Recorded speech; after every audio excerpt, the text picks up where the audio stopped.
Scientists have long speculated that sleep helps restore and repair the brain.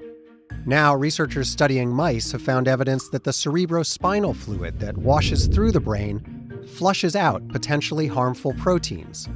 When the mice are sleeping, the cleanout happens twice as fast as when they are awake. For 100 years, scientists have been trying to nail down where cosmic rays come from. In 2013, the Fermi Gamma Ray Space Telescope finally spotted solid evidence that the rays, which are actually high-energy particles, originate inside the remnants of massive exploding stars.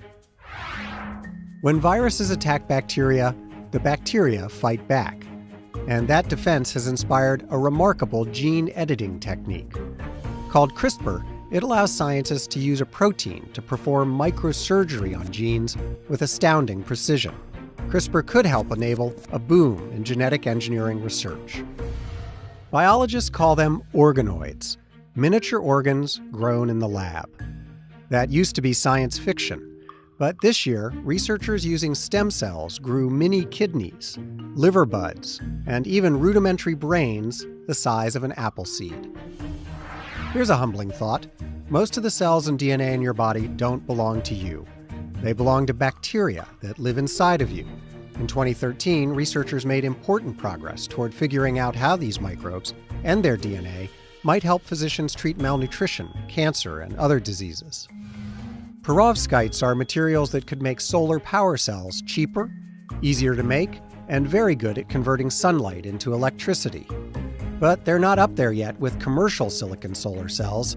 Still, they're gaining fast. A virus called RSV sends millions of babies to the hospital every year. Now, researchers have used structural biology to re-engineer an RSV protein to trigger an immune response. It's a pioneering accomplishment and a big step toward creating a vaccine. After more than a decade of failure, researchers this year announced that they had finally derived stem cells from cloned human embryos. The recipe for making them included a dash of caffeine.